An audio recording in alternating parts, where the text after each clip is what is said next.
Hi hello friends, എല്ലാവർക്കും സുഖമാണെന്ന് വിചാരിക്കുന്നു. ഇന്നത്തെ വീഡിയോയിൽ ഞാനൊരു ഡ്രിങ്കാണ് കാണിക്കുന്നത്. അധികം ആരും ട്രൈ ചെയ്ത് കണ്ടില്ലാത്ത ഒരു ഡ്രിങ്കാണ്.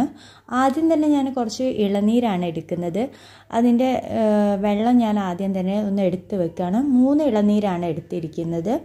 3ൻ്റെ വെള്ളം എടുത്തിട്ട് അത് നല്ലപോലെ ഒന്ന് അരിച്ചെടുക്കണം. കാരണം നമ്മൾ ഇത് പൊട്ടിക്കുമ്പം തേങ്ങയുടെ എന്തെങ്കിലുമൊക്കെ പാർട്സൊക്കെ വെള്ളത്തിലേക്ക് വീഴും. അന്നപ്പോൾ അത് നല്ലപോലെ ക്ലിയർ ആവാൻ വേണ്ടിയിട്ട് ഞാനതൊന്ന് നല്ലപോലെ അരിച്ചെടുക്കുന്നുണ്ട്. പിന്നെ നമ്മൾ എടുക്കുന്നത് 2 തേങ്ങ അവിടെ വെച്ചത് കണ്ടിട്ടാവും. അത് നോർമൽ തേങ്ങ അല്ല, അത്യാവശ്യം മുളച്ച നല്ല മൂത്ത തേങ്ങ ആണ്. അതിനുള്ളിൽ നല്ല പൊങ്ങുണ്ട്. ഞാൻ പൊങ്ങ് കിട്ടാൻ വേണ്ടിയിട്ടാണ് ഈ മൂത്ത തേങ്ങ എടുത്തത്. ഈ പൊങ്ങിന് ഒരുപാട് ഗുണങ്ങളുണ്ട്, ഞാൻ പറയണമെന്നില്ല, ഒരുപാട് ഗുണങ്ങളുണ്ട്. അന്നപ്പോൾ എല്ലാം ഹെൽത്തി ആയിട്ടുള്ള എന്നാൽ അടിപൊളി ടേസ്റ്റുള്ളൊരു ഡ്രിങ്കാണിത്. എല്ലാവരും ഒന്ന് എല്ലാം വീട്ടിലുണ്ടെങ്കിലൊന്ന് ട്രൈ ചെയ്ത് നോക്കുന്നത് നല്ലതായിരിക്കും ഇങ്ങനത്തെ ഒരു ഡ്രിങ്കൊക്കെ. പിന്നെ ഇതാണ് പൊങ്ങ് കിട്ടിയിട്ടുള്ളത്. പിന്നെ ഇളനീരും എടുത്ത് വെച്ചിട്ടുണ്ട്.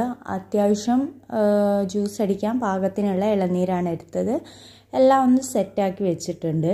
ഇനി ഇതെല്ലാം നമ്മളൊരു മിക്സ്ചറിലേക്ക് ഒന്ന് മിക്സ് ചെയ്ത് ഒഴിക്കുകയാണ് ചെയ്യുന്നത് എല്ലാം കൂടെ. എന്നിട്ട് നമുക്ക് ഇനി വേണമെങ്കിൽ അതിലേക്ക് ഐസ്ക്രീമൊക്കെ ആഡ് ചെയ്യാം. ഞാൻ ഐസ്ക്രീമൊന്നും ആഡ് ചെയ്യുന്നില്ല കേട്ടോ. കുറച്ചുകൂടി ഒരു ഹെൽത്തി വേർഷനും അതേപോലെ ചൂടത്തൊക്കെ കഴിക്കാൻ പറ്റുന്ന നല്ലൊരു ഡ്രിങ്കായിട്ടാണ് ഞാൻ ഇതിനൊന്ന് ഇൻട്രൊഡ്യൂസ് ചെയ്യാൻ നോക്കുന്നത്. ഇതിലേക്ക് കട്ടപ്പാൽ ഒഴിച്ച് ഒരു ഷേക്ക് പരുവത്തിലാക്കുന്നവരുണ്ട്. ഞാനിവിടെ കട്ടപ്പാലല്ല ഒഴിക്കുന്നത്, നോർമൽ മിൽക്കാണ് ഒഴിക്കുന്നത്.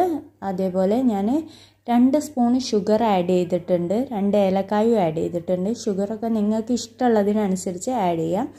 പാലും അതേപോലെ ആവശ്യത്തിന് നിങ്ങൾക്ക് ആഡ് ചെയ്ത് കൊടുക്കാം. എത്രയാണോ വേണ്ടത് അത്ര ആഡ് ചെയ്ത് കൊടുക്കാം. എന്നിട്ട് നല്ലപോലെ ഒന്ന് ബ്ലെൻഡ് ചെയ്തെടുത്തിട്ട് നമ്മൾ അന്നപ്പോഴേക്കും ജോലി കഴിഞ്ഞു. ഇനി കട്ടപ്പാലാണെങ്കിൽ നല്ല ഷെയ്ക്കായിട്ട് വരും.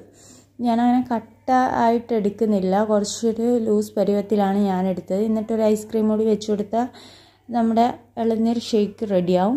വിത്ത് പൊങ്ങാണ്. അപ്പോൾ നമ്മുടെ ഡ്രിങ്ക് ഒന്ന് ട്രൈ ചെയ്ത് നോക്കാം.